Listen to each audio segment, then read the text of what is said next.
My mother faked my sister's graduation and shamed me as a failure. So I played along, until the truth she buried crushed her in front of 50 guests. I, a 25-year-old male, remember the exact moment I decided my family wasn't worth the mental toll anymore. I was sitting in my MIT dorm room, surrounded by empty Red Bull cans and 3 whiteboards covered in code architecture diagrams. The clock on my desk showed 1143 p.m., and I'd been coding for 16 hours straight. My eyes burned from staring at the monitor, but the neural network was finally starting to recognize the patterns I'd been feeding it. The call came from a number I recognized instantly. My parents had found out I was leaving MIT through my aunt, who worked in administration. Classic small world nonsense that happens when you least need it. I hadn't told them yet, because I knew exactly how they'd react, and I wasn't in the mood for another. "Why can't you be more like your sister?" lecture. "What the hell is this about you dropping out?" Dad didn't even say hello. In the background, I could hear my mom's theatrical gasp. "I'm not dropping out. I'm leaving for a better opportunity." I was already mentally checking out of the conversation while monitoring my simulation's progress on the second monitor. The algorithm was 78% complete, which was way more interesting than whatever guilt trip they were about to lay on me. "Better opportunity?" Mom's voice dripped with that fake concern she'd perfected over the years. "Honey, there's no better opportunity than an MIT degree. What could possibly? I've been recruited for a neural network research project with Dr. Abernathy. The work is beyond what I'd be doing in the curriculum for the next 2 years." The silence told me they had no idea what I was talking about. They never bothered to understand what I actually did.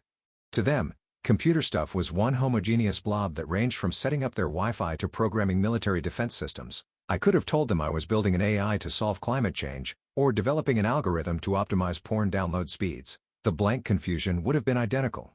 Dad cleared his throat. "So you're quitting school to play with computers? Jesus Christ, son. Your sister would never give up like this," Mom added, delivering the final comparison in a lifetime of them.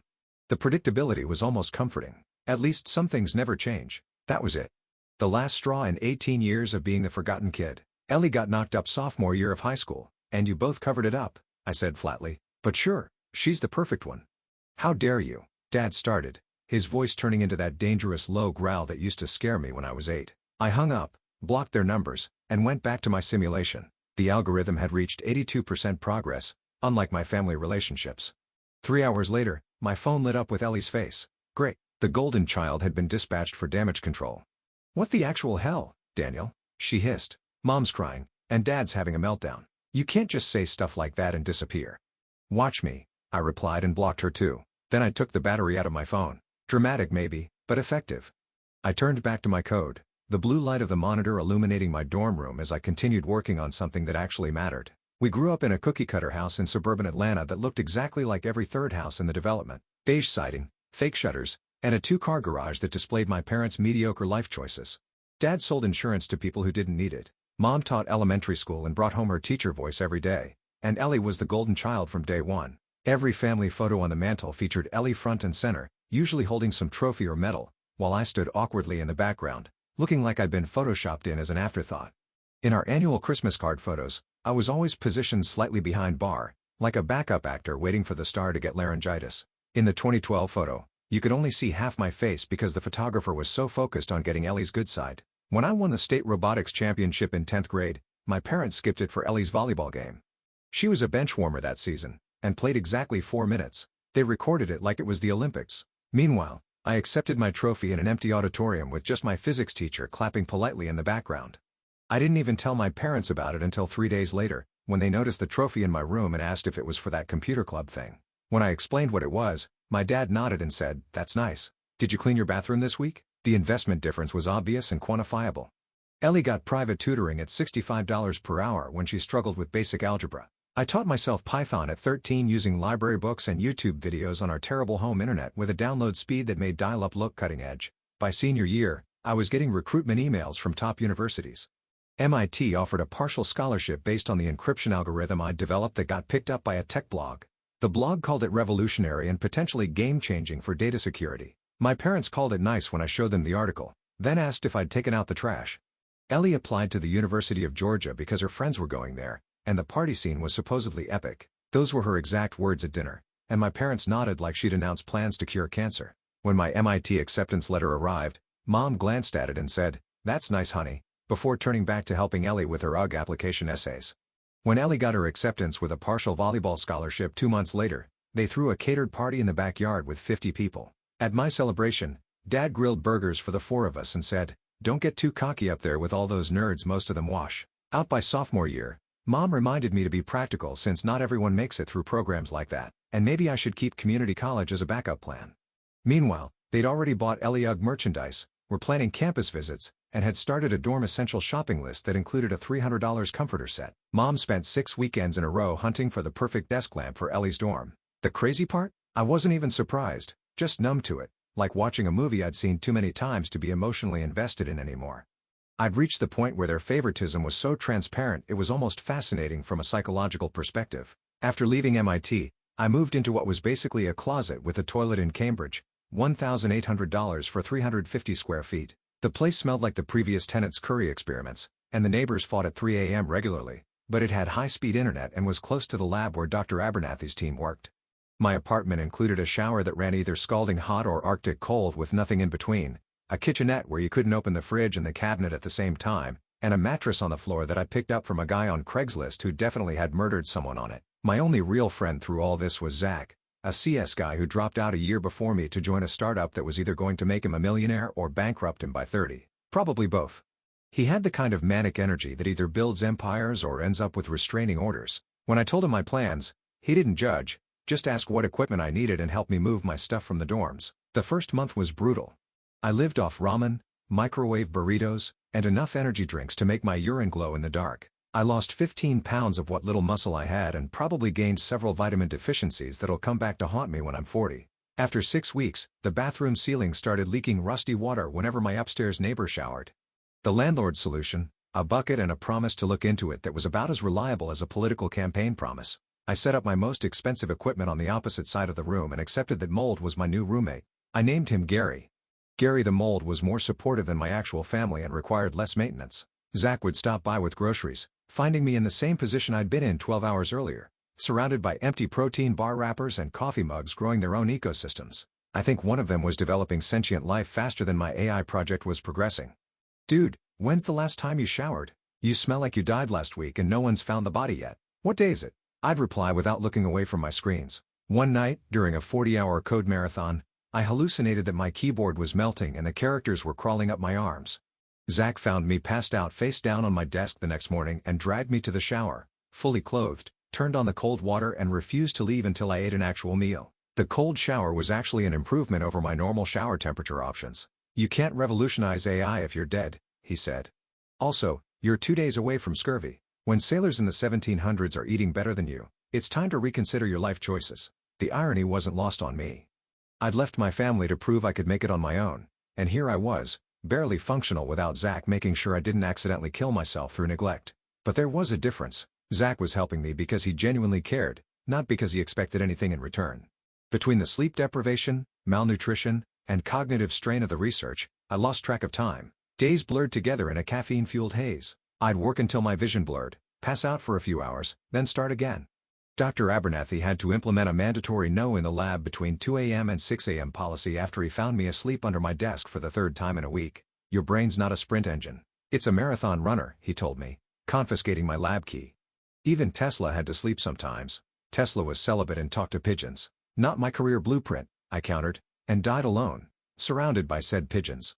"Not the example you want to follow, son." Despite the conditions, the work was exhilarating. For the first time, I was building something that mattered. Something that could change how we process and understand data. My algorithm was showing promise, outperforming standard models by 32% in preliminary tests.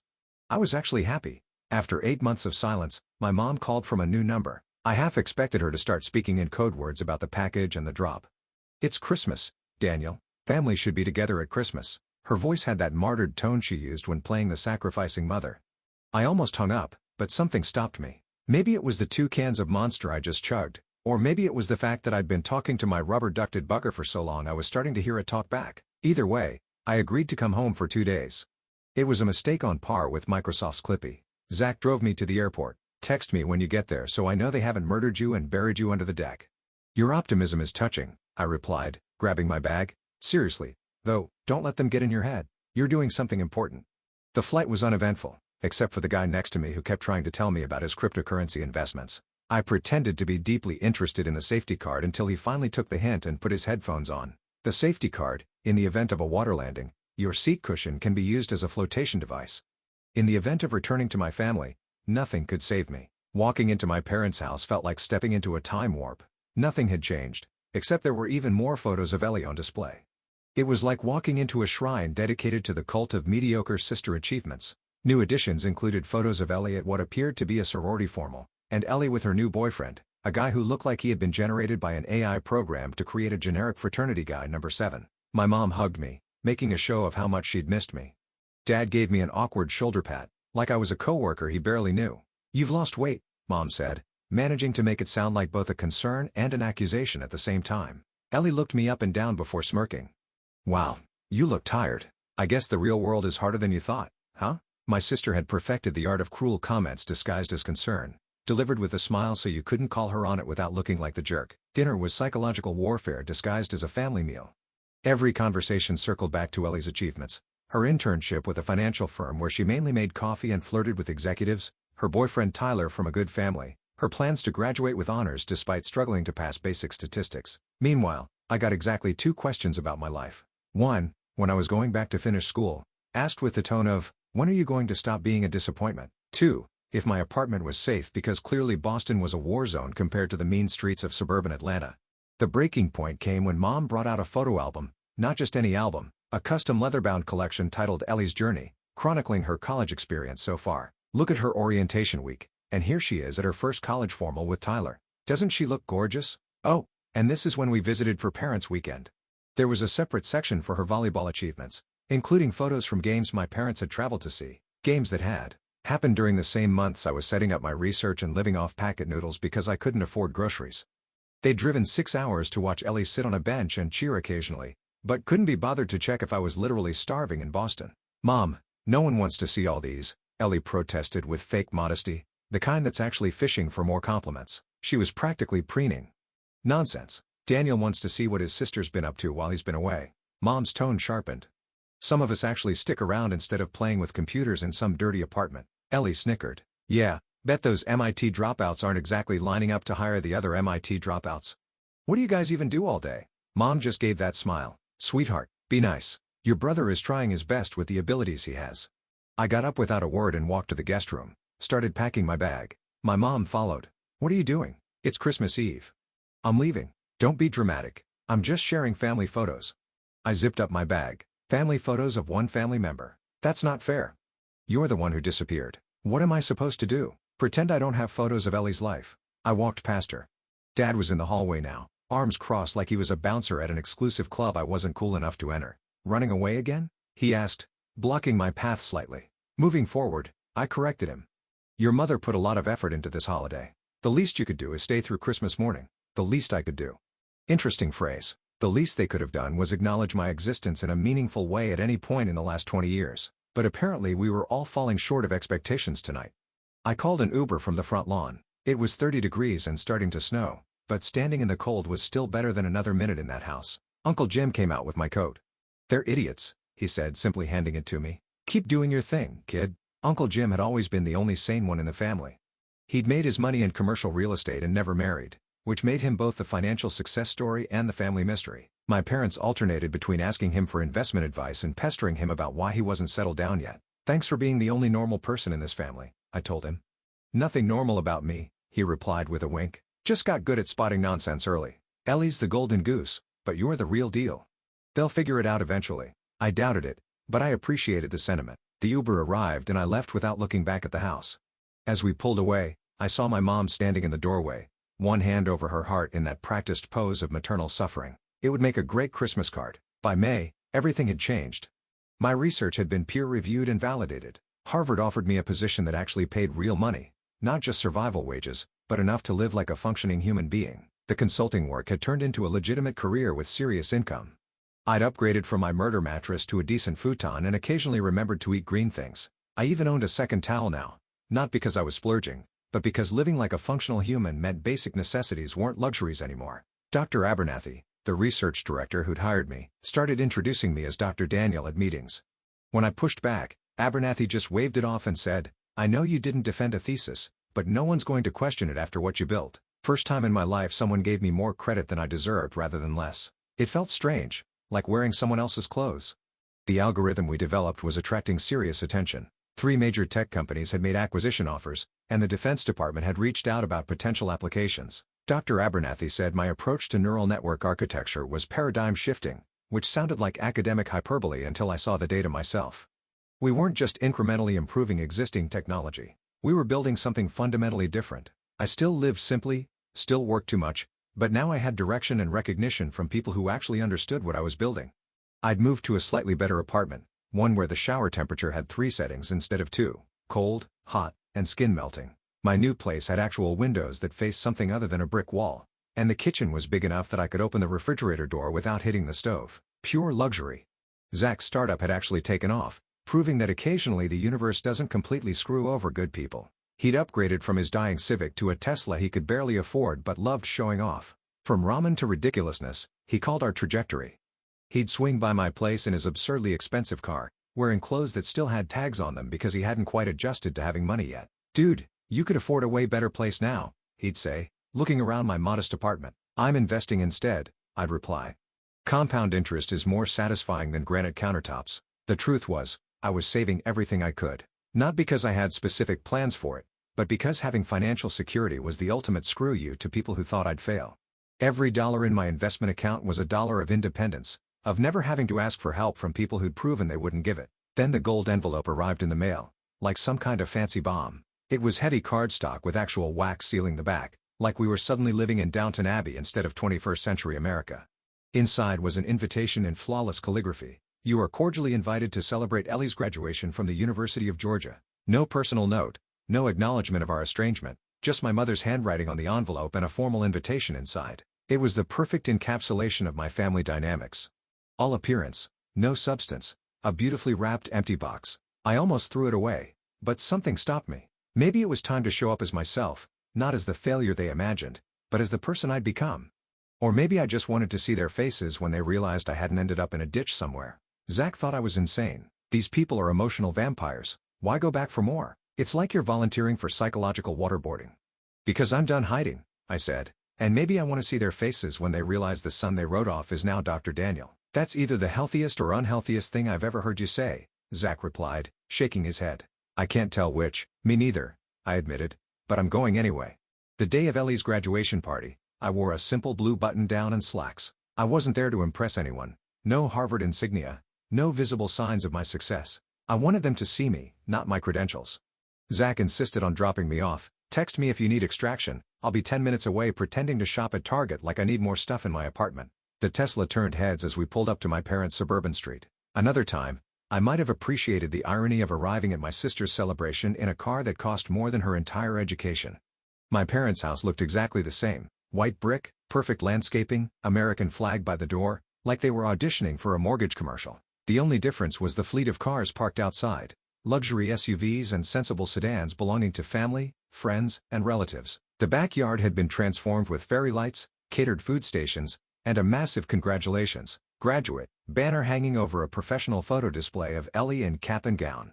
Ellie was holding court in a white designer dress, surrounded by friends who all looked like carbon copies of each other. Same highlighted hair, same careful makeup, same studied casual poses for the inevitable Instagram posts. They were like NPC characters in a video game, decorative but interchangeable. My mom was playing the proud hostess in a St. John knit suit that screamed suburban wealth.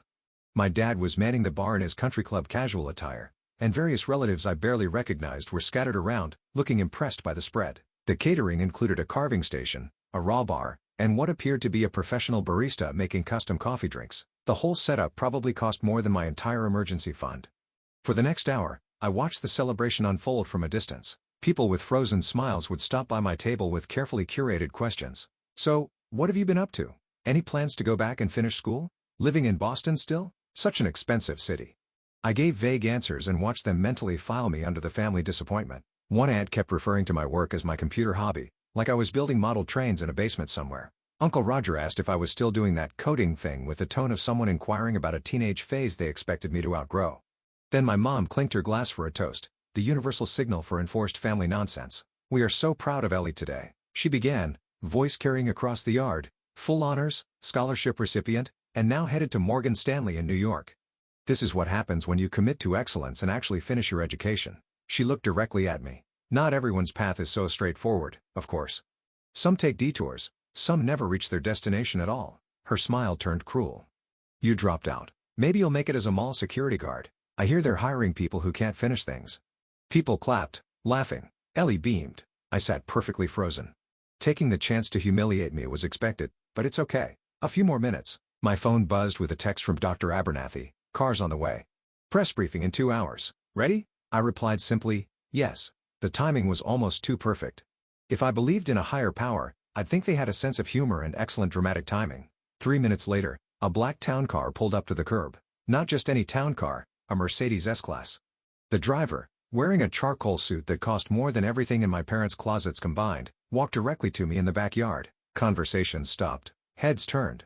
The music seemed to fade. It was like a scene from a movie, except instead of the dramatic reunion, it was the dramatic screw you moment. The driver moved with purpose, ignoring the gaping partygoers as he approached my table in the corner. Dr. Daniel, he said. Loud enough for everyone to hear. Yes, I replied, not bothering to raise my voice. Harvard University's AI Research Initiative sent me.